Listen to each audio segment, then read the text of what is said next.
حضرت عبداللہ بن عباس رضی اللہ تعالیٰ عنہ سے روایت ہے، انہوں نے بیان کیا کہ رسول اللہ صلی اللہ علیہ وسلم نے دعا کی رات میں کہ اے میرے اللہ، اسلام کو عزت اور قوت عطا فرما۔ ابو جہل ابن ہشام کے ذریعہ یا عمر بن الخطاب کے ذریعہ پس صبح کو اٹھے عمر اور آئے رسول اللہ صلی اللہ علیہ وسلم کے خدمت میں سلام لے آئے اور مسجد حرام میں علانیہ نماز پڑھی۔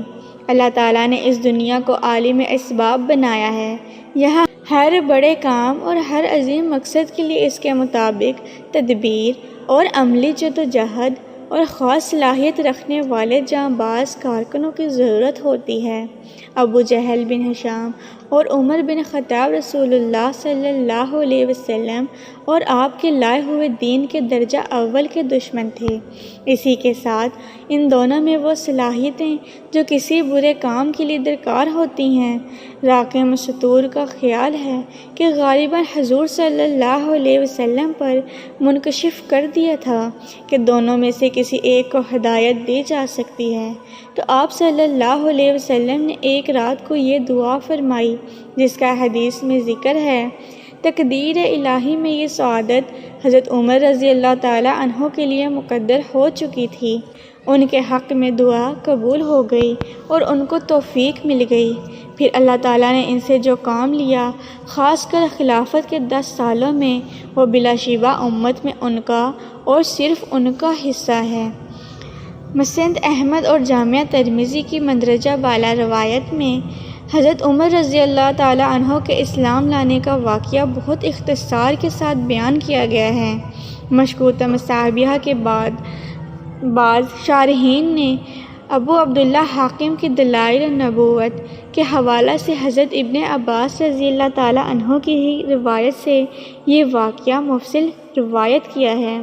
اس کا حاصل یہ ہے کہ ابو جہل، جو مشرکین مکہ کا سردار اور بڑا سرمایہ دار بھی تھا، اس نے اعلان کیا کہ جو کوئی محمد صلی اللہ علیہ وسلم کو قتل کر دے، میں اس کو 100 اونٹنیاں اور 1000 اقیہ چاندی بطور انعام دینے کی ذمہ داری لیتا ہوں۔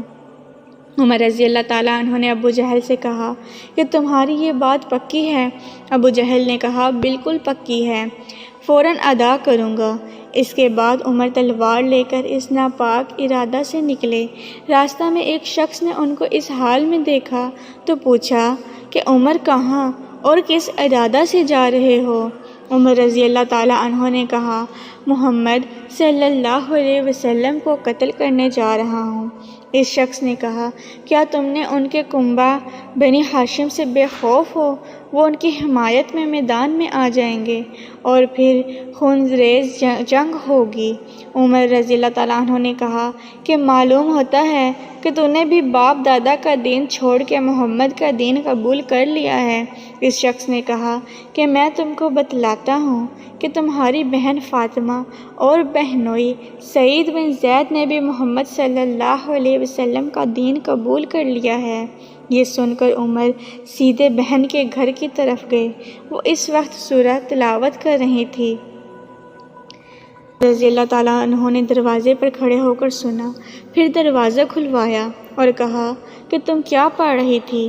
ان کی بہن نے بتایا کہ ہم لوگوں نے اسلام قبول کر لیا ہے اور اس میں قرآن کی آیتیں پڑھ رہی تھی۔ عمر رضی اللہ تعالیٰ عنہ نے کہا، مجھے بھی پڑھ کر سناؤ۔ چنانچہ ان کی بہن نے سورۃ طٰہٰ پڑھنی شروع کی۔ جب یہ آیت تلاوت کی، اللہ لا الہ الا هو لہ الاسماء الحسنی، تو عمر کے دل کی دنیا میں انقلاب آ گیا اور بول اٹھے کہ بے شک وہی اور صرف وہی الہ اس لائق ہے کہ اس کی عبادت کی جائے، اور کلمہ شہادت پڑھا۔ پھر بہن ہی کے گھر میں رات گزاری اور رسول اللہ صلی اللہ علیہ وسلم کی خدمت میں حاضری کی تڑپ دل میں پیدا ہو گئی۔ بار بار کہتے تھے۔ اس حال میں خباب بالارت ان کے پاس آئے اور ان کو بتلایا کہ رسول اللہ صلی اللہ علیہ وسلم آج رات برابر دعا کرتے رہے کہ اے اللہ، عمر بن خطاب یا ابو جہل بن ہشام کے ذریعہ اسلام کو عزت اور قوت عطا فرما، اور میرا خیال ہے کہ حضور صلی اللہ علیہ وسلم کی دعا تمہارے حق میں قبول ہو گئی۔ اس کے بعد صبح کو عمر رسول اللہ صلی اللہ علیہ وسلم کی خدمت میں حاضر ہوئے اور اسلام قبول کیا، اور اسی وقت کہا کہ ہم لات و عزیٰ کی پرستش کرتے تھے وادیوں کی نشیب میں اور پہاڑوں کی چوٹیوں پر، اور خدا کی عبادت کریں، ہم چھپ چھپا کر یہ نہیں ہوگا۔ خدا کی قسم ہم اللہ کی عبادت اعلانیہ خانہ کعبہ کے صحن میں کریں گے۔ اس وقت تک مسلمان اعلانیہ مسجد حرام میں نماز ادا نہیں کرتے تھے۔ حافظ ابن حجر رحمۃ اللہ علیہ نے فتح الباری میں ابو جعفر بن ابی شیبہ کی تاریخ کے حوالہ سے ابن عباس رضی اللہ تعالیٰ عنہ ہی کی روایت نقل کی ہے کہ حضرت عمر رضی اللہ تعالیٰ عنہ نے اسلام قبول کرنے کے فوراً بعد طے کیا کہ ہم ابھی چل کر اعلانیہ مسجد حرام میں نماز پڑھیں گے، اور ایسا ہی کیا گیا۔